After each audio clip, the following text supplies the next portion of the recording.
Voilà, 12 heures dans le studio et sur l'ensemble du réseau synchronisé de Sud FM. Bonjour et bienvenue. Évolution du nouveau coronavirus.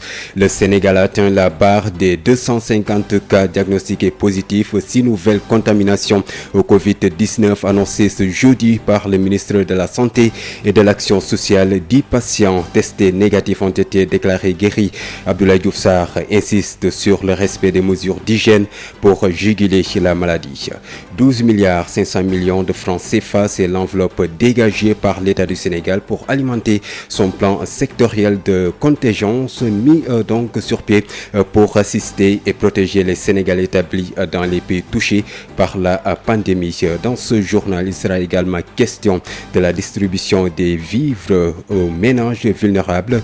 À Thiès, les autorités locales contestent la clé de répartition. Le comité régional de gestion des épidémies de la région se réunit ce jeudi. Les éclairages de Babacar Ndao a écouté dans cette édition d'information sur l'international. Le Premier ministre britannique Boris Johnson va mieux. Et puis le Royaume-Uni, toujours déstabilisé. La page sport sera l'affaire de El Hadji Malick Ndiaye. La revue de presse de Rapsé Limanouane va compléter ce Sud Midi, mise en onde aujourd'hui par Pape Abdoulaye Dieye. Les détails, c'est après ceci. Sud Midi. Babacar Samb. Qui vous dit encore une fois bonjour et bienvenue. Le ministre de la Santé et de l'Action sociale a annoncé ce jeudi 6 nouveaux cas de contamination au Covid-19, tous des cas contacts.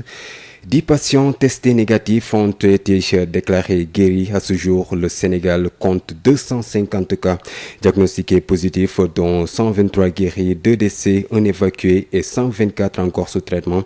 Le ministre Abdoulaye Diouf Sarr insiste sur le respect des mesures d'hygiène édictées pour endiguer la pandémie. Le ministre que je vous propose d'écouter. Ce jeudi 9 avril 2020, le ministère de la Santé et de l'Action sociale a reçu les examens virologiques suivants. Sur 199 tests réalisés, 6 sont revenus positifs. Il s'agit de 6 cas contacts suivis par nos services. Par ailleurs, 10 patients hospitalisés ont été déclarés guéris aujourd'hui.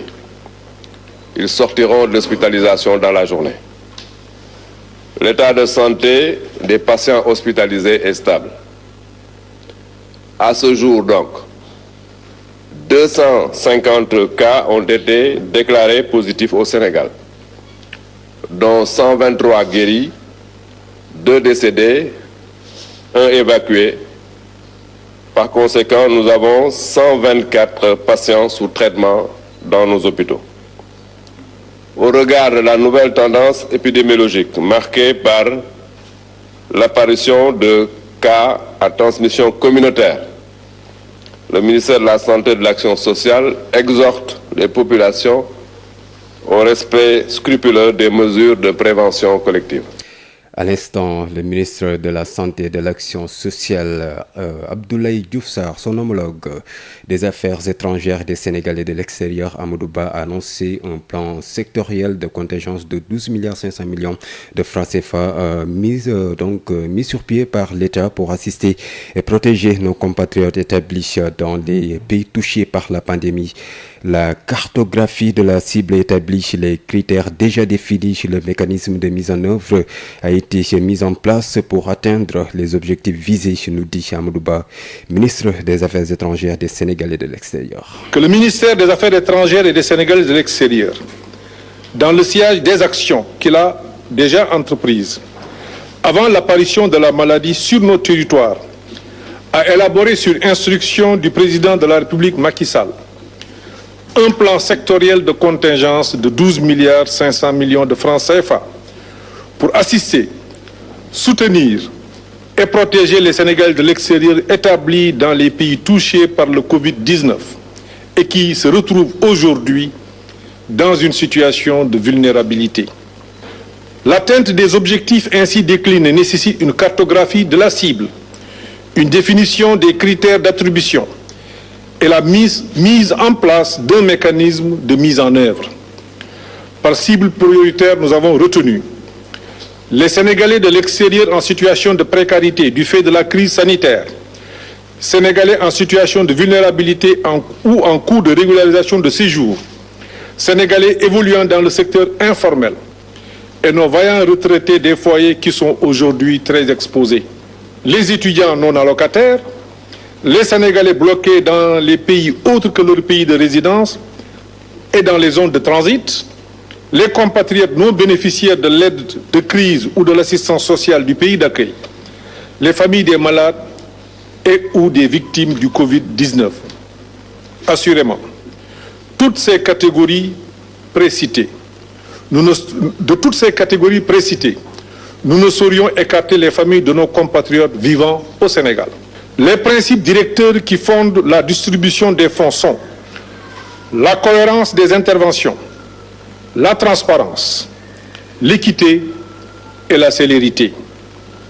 Ainsi, au niveau de chaque juridiction, sans préjudice des exigences de célérité et de transparence liées à la nécessité d'assister en urgence nos compatriotes, il sera mis en place un comité de gestion de l'assistance et des aides sociales destiné à atténuer les effets du Covid-19 sur les Sénégalais de l'extérieur et renforcer leur résilience.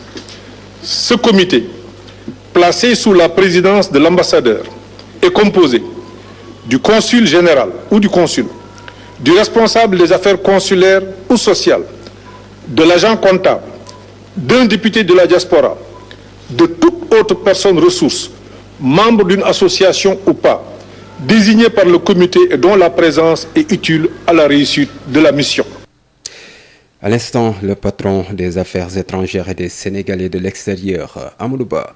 La situation est stable, la situation est stable du Covid-19 depuis quelques jours dans la région de Thiès. Nous allons parler de cette question. Toutefois, les différents acteurs de la lutte veillent au grain. Seulement la distribution des vivres reste encore un casse-tête pour les autorités locales, en tout cas, qui contestent la clé de répartition des vivres pour les ménages vulnérables attribués à la ville de Thiès. Un chiffre de 15 000 ménages en deçà des prévisions réelles. Le comité régional de gestion des épidémies de Thiès se réunit ce jeudi, nous dit Babacar Ndaw.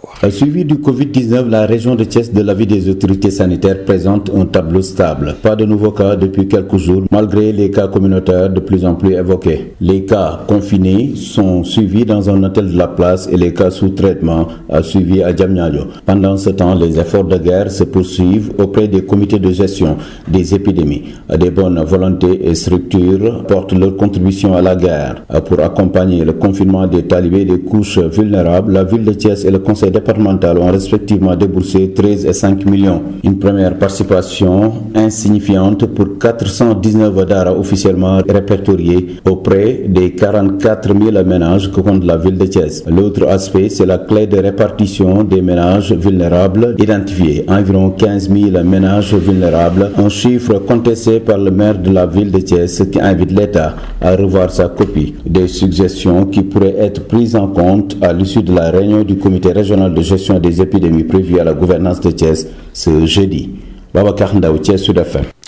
Babacar Ndaw, Ziguinchor n'a pas enregistré donc de cas depuis 2 semaines. La situation du malade encore sous traitement est encourageante. Mais la menace est encore présente avec les nombreux points de passage sur les axes frontaliers avec la Gambie et la Guinée-Bissau. C'est un reportage signé Ben Michel Kanfoudi. La région de Ziguinchor n'a pas enregistré de cas confirmés au Covid-19 depuis le 24 mars 2020. Sur les 3 malades qui étaient internés à l'unité spéciale de traitement du centre hospitalier régional de Ziguinchor, un seul est encore sous surveillance et son état s'est beaucoup amélioré selon une source médicale qui signale que le patient ne devrait pas tarder à regagner les siens. Les contacts qui étaient mis en quarantaine ont tous été libérés. Ces résultats obtenus grâce au dynamisme du personnel de santé, au respect des mesures prises par l'autorité pour endiguer le fléau, sonnent comme un ouf de soulagement pour les populations de la région. À Ziguinchor, les consignes sont toujours respectées à la lettre malgré les résultats obtenus. Cependant, la menace est encore présente avec les nombreux points de passage sur les axes frontaliers avec la Gambie et la Guinée-Bissau. Si les autorités administratives et locales ont corsé la surveillance sur les points officiels, les voies de contournement utilisées par les populations pour échapper au contrôle peuvent ouvrir des brèches au Covid-19. Ben Michel Kanfoudi, Ziguinchor, Sud FM. Ben Michel Kanfoudi, parlant toujours de la riposte contre le nouveau coronavirus Covid-19 à Pikine, les mesures seront durcies pour le respect des normes d'hygiène dans le marché central aux poissons avec la montée des cas communautaires sur le Covid-19. Toute personne sans masque ne sera plus acceptée dans le marché, affirme en tout cas Abou Mbaye lors de la réception de contributions de 2 millions de francs CFA du collectif des mareyeurs du Sénégal, dirigé par Djibi Ndiaye, général, Abou Mbaye, directeur général du marché central aux poissons, et avec Moussa Thiam. Parce que le marché central est un marché extrêmement important. Aujourd'hui, c'est dans ce contexte-là qu'on a pris beaucoup de mesures, mais quand je vois aujourd'hui l'exemple du général Djibi Ndiaye, mais aujourd'hui on sent que c'est un grand responsable. Il est à féliciter. C'est ça que demande la population actuellement. Mais ça, c'est un axe symbolique extrêmement fort. Pour moi, c'est de l'inconscience. Quand je vois aujourd'hui les cas communautaires qui augmentent, mais il est temps qu'on dise stop à ce phénomène-là. Cette maladie, il interdit que les gens se regroupent. Les gens, ils se regroupent. Il interdit que les gens, ils veulent que les gens portent les masques. Les gens, ils hésitent à porter les masques. Il faut vraiment que les gens, ils arrêtent. En tout cas, nous, au niveau du marché, en discussion avec tous les acteurs, on était dans la sensibilisation, mais à un moment donné, on sera dans la répression. Ça, il faut que ça soit clair. Parce qu'on ne peut pas accepter qu'un groupe de personnes mette en péril des milliers et des milliers de gens, ou bien des millions de gens. Donc nous, dans ce marché-là, à un moment donné, tous les gens qui porteront plus de masques seront sortis du marché afin qu'on puisse se protéger. Donc on prendra toutes les dispositions, mais tout ça dans la concertation parce que c'est notre credo au niveau du marché central et on sera toujours dans cette dynamique pour vraiment relever le défi. Et ça demande l'unité, ça demande la cohésion, ça demande qu'on mette à côté les querelles qui servent à rien. Et aujourd'hui, heureusement, on l'a. Propagation du nouveau coronavirus Covid-19 dans le pays, le village artisanal de Mbour où les activités sont presque à l'arrêt émet des craintes sur l'avenir du secteur informel dans la Petite Côte. Un cri du corps, en tout cas l'État, pour bénéficier de l'aide sociale pour amoindrir le manque à gagner.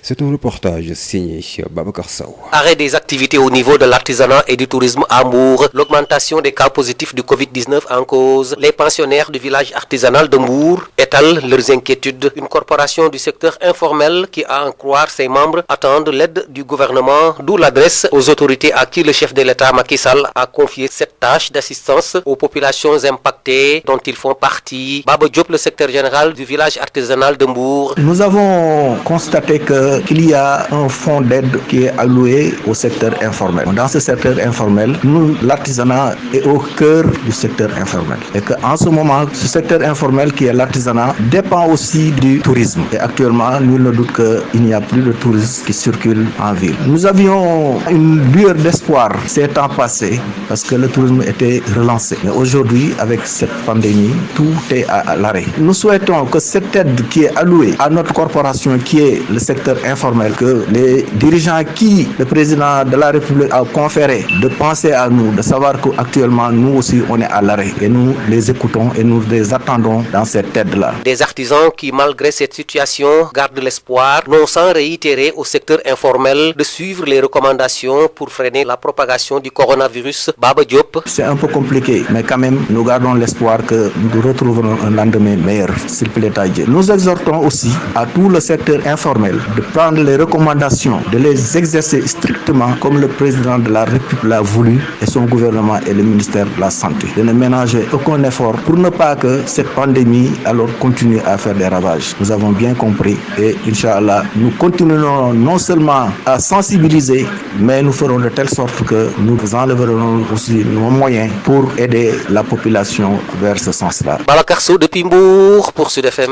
Babacar Sow, parlons du télétravail et les mères de famille qui ne semblent pas faire donc bon ménage en cette période de confinement et comment nombreuses sont les entreprises qui ont décidé de laisser une partie de leur personnel travailler en distance chez eux. Une situation difficile pour certaines femmes qui doivent s'occuper du ménage des enfants. Par contre, d'autres trouvent avantageux de passer du temps avec les enfants à la maison, nous dit Khadisen. Entre celles qui s'enferment à tour de clé dans leur chambre et d'autres qui profitent du sommeil de leurs enfants, télétravailler n'est pas chose aisée chez certaines mères de famille. C'est pas facile, c'est pas du tout facile, vraiment, c'est pas du tout facile. Nafissatou Sy, la journaliste à la RFM, un métier exigeant qui demande beaucoup de concentration. Mère de 3 enfants, elle nous décrit son laborieux quotidien. On est souvent fatigué, ça je vous le dis.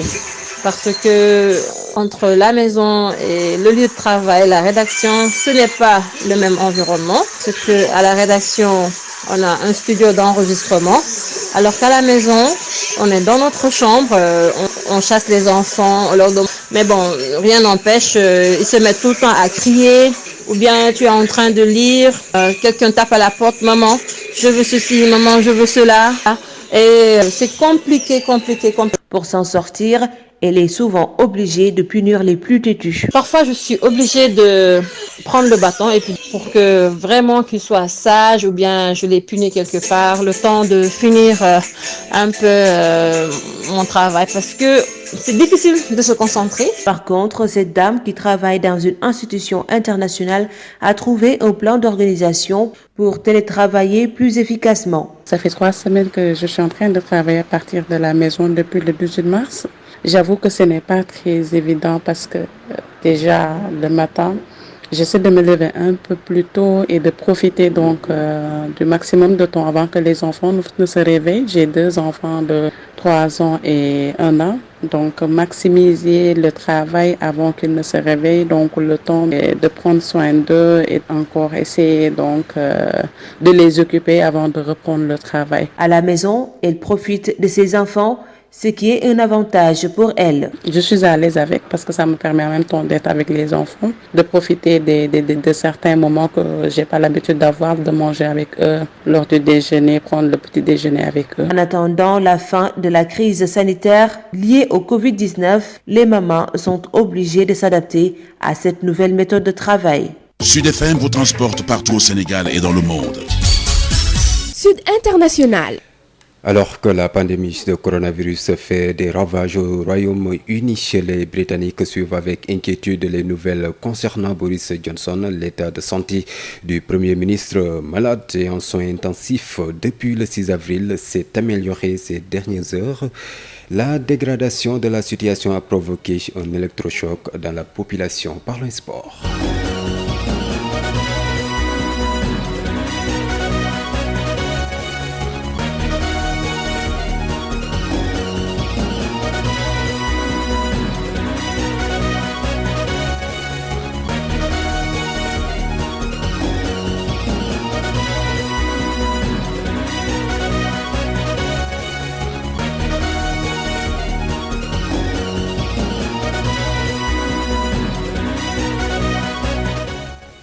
La page sport, c'est avec vous, El Hadj Malick Ndiaye, bonjour. Bonjour Babacar, nous ouvrons par le dernier classement de la FIFA du mois d'avril. Le Sénégal reste toujours premier africain devant la Tunisie et le Nigeria. L'Algérie et le Maroc complètent le top 5 sur le plan mondial. La Belgique est toujours leader. La France, le Brésil, l'Angleterre et l'Uruguay complètent le top 5. La crise du Covid-19 n'a eu un effet avec la crise du Covid-19, il n'y a pas eu de rencontre internationale depuis la dernière parution en février. Conséquence du Covid-19 sur le sport, Mbour Petite Côte touché, le président du club avoue des difficultés pour payer les salaires. Leur partenaire italien Italgreen qui finance le club est touché par le Covid-19. Les joueurs et l'encadrement libérés, le président Bédioudja invite la fédération et la Ligue Pro à réagir. Nous l'écoutons. Nous avons un partenaire quand même qui s'appelle Italgreen qui finançait le club sur les salaires. Depuis 2 mois, l'Italie étant touchée en premier. Nous ne pouvons pas quand même honorer les engagements au niveau des salaires des joueurs. Les joueurs l'ont compris, on a fait 2-3 réunions. Ce sera probablement de l'épargne, il faut le dire, parce que la situation va être régularisée et je crois que c'est assez difficile pour les clubs qui se débrouillent au quotidien. Mais pour nous qui avions des partenaires, nous avions misé sur ces partenaires-là et on ne peut pas aujourd'hui leur imposer de verser quoi que ce soit.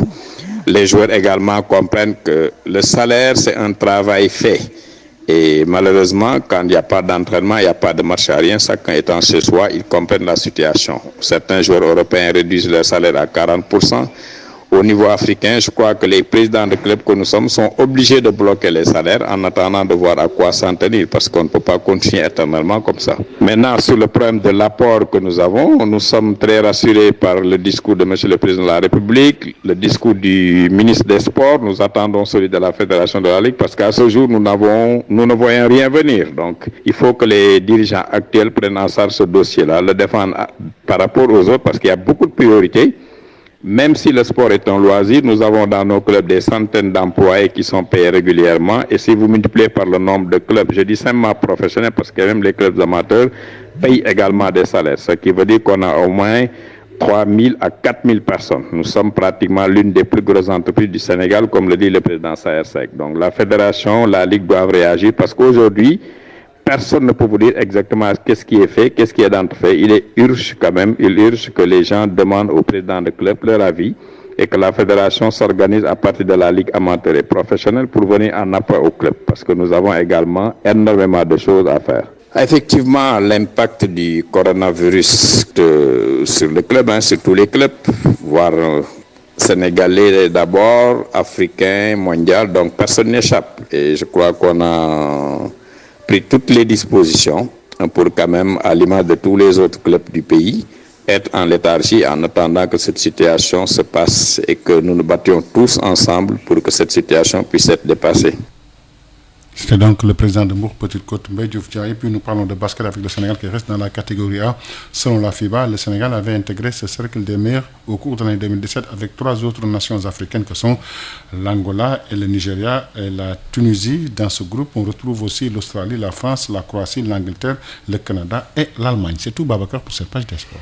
Merci à vous, Erajou Malik Ndiaye. La revue de presse, c'est avec Aïtia Rapselimanouane. CSIP, ñëpp ràññee ko ci compagnie sénégalaise industrielle de PVC, est une société spécialisée dans la production et la commercialisation de tuyaux en PVC et en PHD. ñëpp ko ràññee ci réew mi ndax liggéey bu mucc ayib. sous-région bi fu nekk la ñuy fàqee di ñëw fii nga xam ne mooy Sénégal rafetlu seen liggéey lool naw leen lool. ñu leen di proposer gamme boo xam ne dafa jëm ci diamètre 20 ba diamètre 400 mm, lépp jëm ci ay évacuation, assainissement, pression ak adduction d'eau potable. Nous avons aussi des tubes télécom et des tubes orange. Loo namm ci tube orange wala tube télécom fekk ko ci ñun. Nous disposons aussi d'un parc industriel relativement jeune. Amit laboratoire boo xam ni bokk na ci yi nga xam ni moo mujjee génn ci àdduna bi. Amit capacité de production bu doy. Loo ci soxla rek ñu defal la ko. Ba noppi it dañ lay jàppale ci rapport qualité prix. Toppatoo la xool say bëgg-bëgg gunge la jàppale la. Am nañu équipe bu dynamique boo xam ni loolu rek moo ko tax a jug. Dañuy fexe client bi bëgg lool di kontaan lool lu ñu la jox nga ne gongo. Compagnie sénégalaise industrielle de PVC ña nga ca domaine industriel de Diamniadio lo numéro 66. Appelez-nous au 33 950 54 54 woo leen ci 33 950 54 54 70 569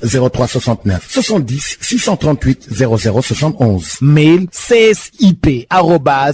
csip@csip.sn. Visitez notre site web www.csip.sn. À l'établissement Mbaye Frères, votre confort à l'aide d'une production et distribution locale de qualité est notre unique priorité. À cet effet, nous vous proposons ce qui se fait de mieux en matière de confection de double vitrage, qui est un procédé qui permet une totale isolation acoustique et thermique. Plus de nuisances sonores, plus de transfert de chaleur et moins de dépenses d'énergie. L'établissement Mbaye Frères, c'est également un équipement de dernière technologie en ce qui concerne les finitions de verre, polissage prestige, biseautage 45 degrés, découpe sur gabarit. À l'établissement Mbaye Frères, tout le savoir-faire et l'expertise locale sont mis à la disposition pour une parfaite prise en charge de vos besoins et une totale satisfaction de notre clientèle. Adresse HLM 1, rue 13, avenue Cheikh Ahmadou Bamba, Dakar. Téléphone 33 864 75 15. CSIP et les établissements Mbaye et Frères vous offrent la revue de presse. Hapsa Elimanouane. Bonjour. Covid-19 lutte contre les transmissions communautaires. Badiane Gox et ASC s'engagent. C'est le titre qui barre la une de Sud Quotidien. Le quotidien du groupe Sud Communication indique que pour le bilan du Covid-19 du mercredi 8 avril, le Sénégal passe à 19 cas communautaires, soit 7 cas en 48 heures. La menace est réelle et est qualifiée d'une bombe à retardement selon le chef du service des maladies infectieuses et tropicales de Fann, professeur Moussa Seydi. D'après notre confrère de Bourguiba, les cas communautaires s'accentuent et risquent de conduire notre pays vers un confinement total. Confinement ou pas, avec l'appui des Badiane Gor, des acteurs de développement de la mairie ou encore sur fonds propres, des stations de lavage de mains y sont installées en accompagnement de quelques jeunes pour les messages de sensibilisation. Sud Quotidien souligne que les mauvaises habitudes dans les gargotes et la surcharge perdurent et l'hygiène et la distanciation sociale sont reléguées au calendrier grec. Évolution du coronavirus au Sénégal, la montée des cas communautaires inquiète, titre Les Échos, et indique que le polygame de Louga a contaminé sa mère et envoyé 94 personnes en quarantaine. Wa Grand Place s'intéresse également à la propagation à grande échelle du Covid-19 et affiche la menace de Keur Massar et relève l'inquiétude du député maire qui révèle 5 cas communautaires. Moustapha Meng déclare 30 cas à haut risque ont été identifiés et mis en quarantaine, raison pour laquelle ils annoncent qu'ils ont décidé de la fermeture du grand marché et du déguerpissement du rond-point pour empêcher les rassemblements, ce qui conduit à Grand Place à écrire que le rond-point, la grosse bombe, en passe d'être désamorcé au moment où Rufisque sonne l'alerte et se banquérise. Wa Grand Place rappelle que des centaines de cars surchargés font la navette entre les deux villes que sont Keur Massar et Rufisque. Mesure radicale contre la propagation du Covid-19. Vox Populi nous dit pourquoi il faut rendre le masque obligatoire. D'après le confrère, c'est le moyen le plus efficace pour freiner la transmission communautaire. Masque, foulard, turban, bout de tissu, l'essentiel est de se couvrir la bouche et le nez. Concernant les contributions à l'effort de guerre contre le Covid-19, Tribune nous donne les 1000 raisons de miser sur la préférence nationale. Le Soleil s'intéresse à la distribution de l'aide alimentaire aux populations. Le chef de l'État insiste sur l'urgence et implique les forces de défense et de sécurité. Toujours d'après le quotidien national, une ordonnance est annoncée pour préserver les emplois durant la pandémie. Et par ailleurs, les ministres concernés, invités par le chef de l'État lors du Conseil des ministres, à préparer un plan d'investissement d'urgence du secteur de la santé et de l'action sociale. Intéressons-nous à présent au coronavirus en Afrique avec 10 000 cas et plus de 500 décès, rapporte Dakar Times. Justement, parlons de l'annulation de la dette des pays impactés par le Covid-19. Macky, nouvel avocat de l'Afrique, indique l'AS. L'enquête titre sur Situation des travailleurs dans certains secteurs, le spectre de l'effondrement social. L'enquête rapporte que les pouvoirs publics s'inquiètent de la situation des travailleurs et tentent de sauver ce qui peut encore l'être. Macky Sall verrouille les emplois face à la baisse d'activité et risque de licenciement. Libération nous parle de la main basse de Teranga Gold sur l'or du Sénégal avec les révélations sur un scandale. Serigne Ndiaye Bouna et son associé ont été roulés sur 20 millions de dollars. Toujours d'après Libération, après avoir sorti des miettes, Teranga Gold, qui a usé de pratiques inédites, va empocher 1 milliard de dollars en exploitant la mine de Sabodola. En sport, le quotidien du Sport Stade titre sur les Lions et la Tanière. 30 sélections, 5 buts et 4 passes décisives. Keita Baldé, l'étoile tarde à briller avec un rendement en deçà des attentes. Terminons par Sunu Lamb.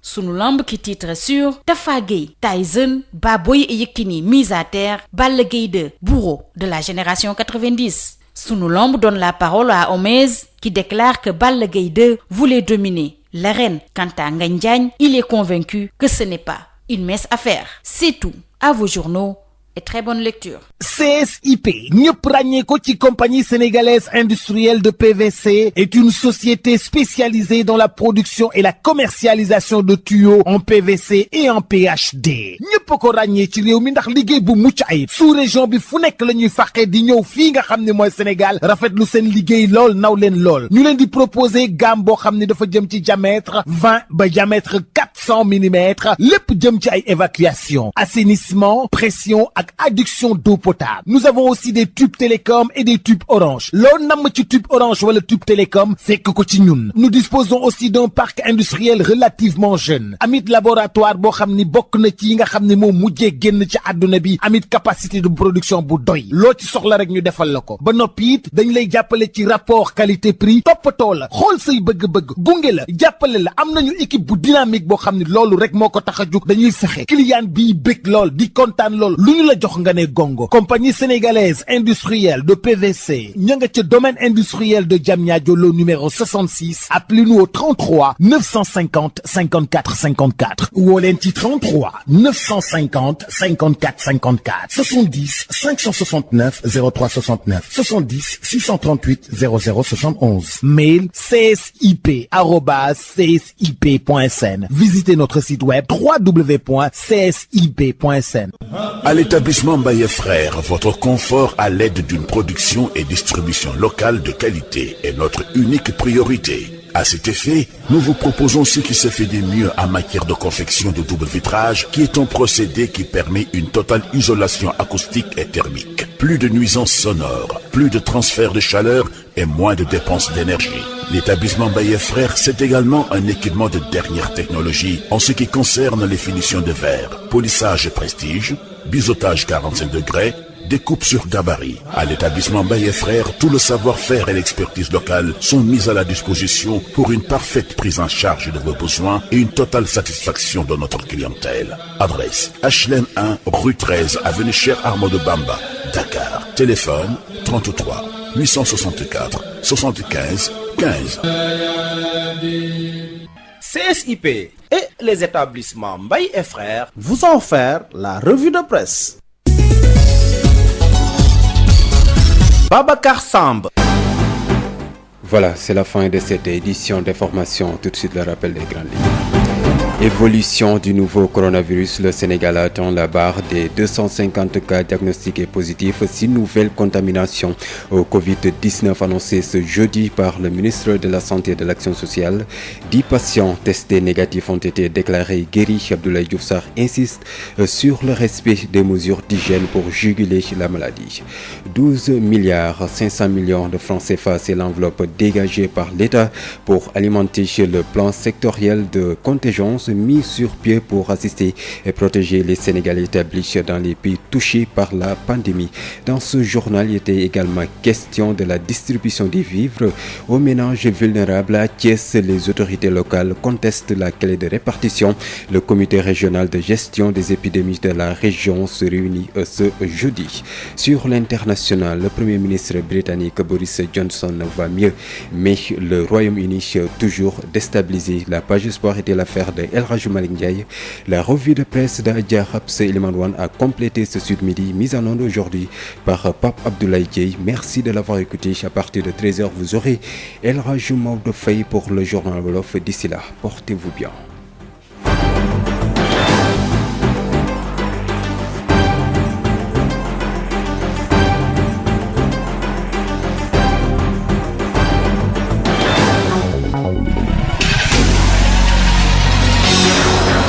feebaru coronavirus ba léegi mi ngi fii ci biir réewum Sénégal léegi sax saa su ne dañuy faral di nemmeeku ne am nañu ay cas communautaire lan mooy cas communautaire. Cas communautaire